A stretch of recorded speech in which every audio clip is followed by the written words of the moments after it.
You're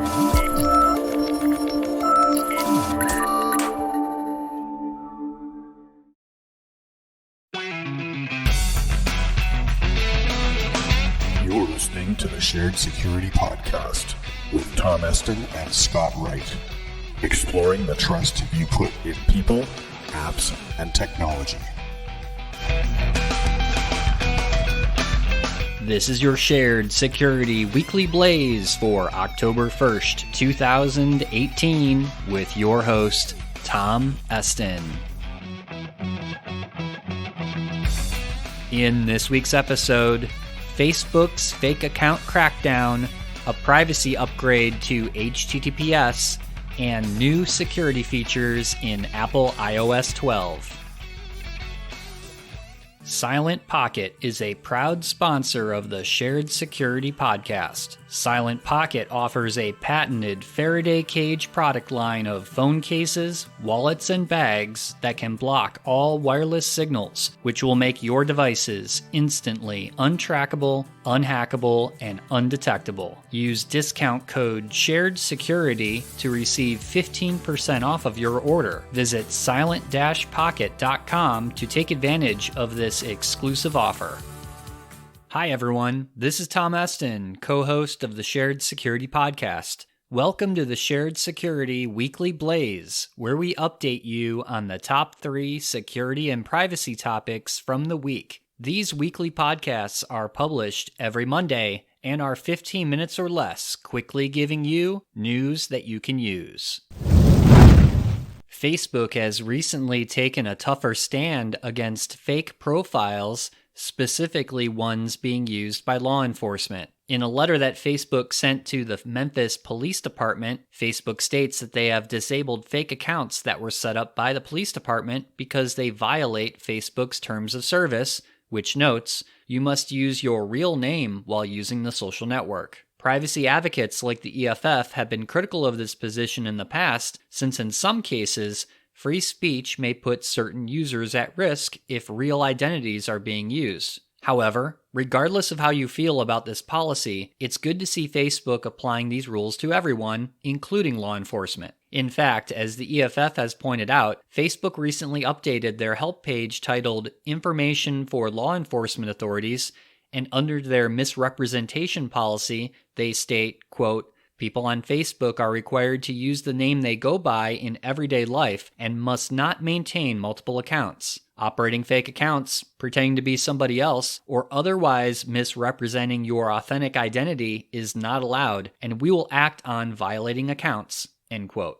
Law enforcement aside, fake accounts on Facebook have always been a problem ever since Facebook started getting popular around 2008. In fact, I remember giving a talk at a hacker conference about social network bots and the underground criminal networks that had created automated tools and scripts to target unsuspecting social network users.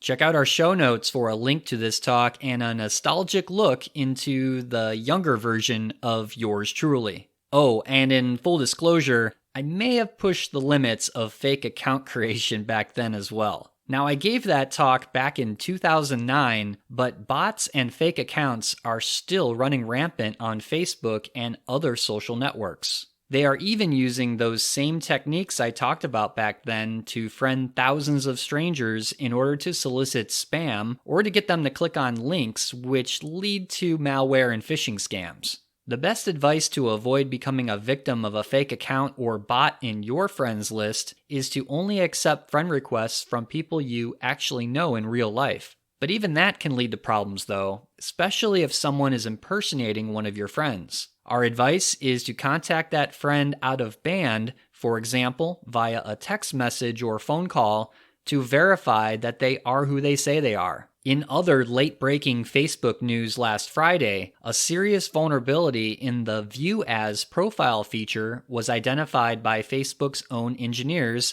that affects almost 50 million accounts. The vulnerability allowed attackers to steal the access tokens, which could then be used to take over other people's accounts. Facebook states that they've already fixed the vulnerability and have reset the passwords of around 90 million accounts that may be affected by the issue. Facebook states that they are also working with law enforcement and greatly apologize for any inconvenience this may cause Facebook users.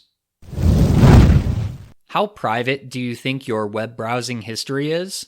As we all know, HTTPS encryption helps protect the content of the information we share with websites we are accessing. There has also been new ways to encrypt DNS queries, like DNS over TLS and HTTPS. However, even with an HTTPS connection, your ISP can still see the sites that you're going to because DNS queries are typically not encrypted. That's why one company called Cloudflare introduced a new public DNS server called 1.1.1.1, which supports DNS over TLS and HTTPS that encrypts DNS queries as well. But did you know that there are other ways that ISPs can snoop in on the sites that you're visiting? One large gaping hole that has been identified is something called the Server Name Indication Extension, or SNI. In simplistic terms, you can think of SNI as a way to route HTTPS traffic to the correct website on a server that may host multiple domains. SNI was created as a way to route your web request to the correct site so that the correct SSL certificate can be used to secure your connection. If this sounds confusing, don't worry. All you need to know is that your ISP and others that may be monitoring your connection can see the sites that you visit if SNI is being used. The good news?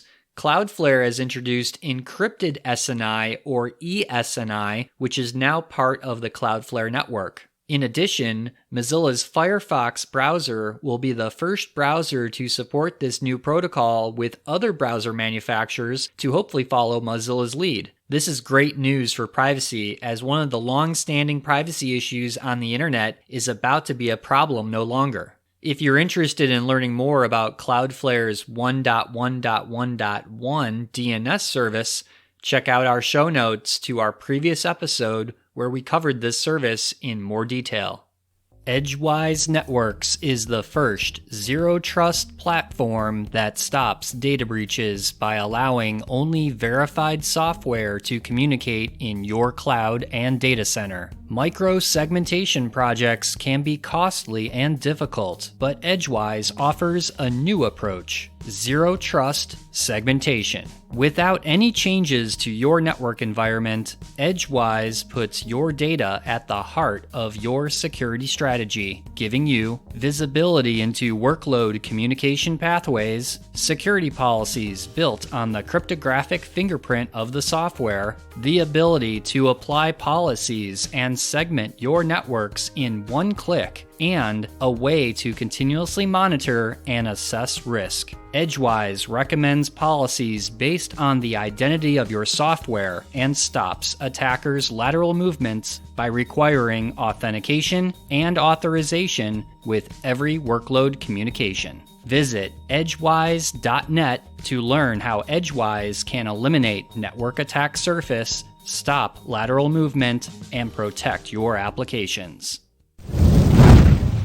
Apple has released iOS 12, and that means it's time to talk about the new security and privacy features that come with the new operating system. First, Apple now asks if you want to turn on automatic iOS updates. This feature will allow users to ensure that critical security updates are applied without having to manually install them. Second, if you happen to use a third-party password manager like LastPass or Dashlane, these apps can now take advantage of the autofill feature built into iOS 12 through a new API Apple has created for password managers. Some apps like LastPass have already updated their apps to support this new API, so be sure to check out your password manager app to see if this feature is now supported. Note this feature must be activated manually by navigating to Settings, then Password and Accounts, and then activating the Autofill Passwords feature. Third, the built-in password manager for iOS 12 now includes an audit feature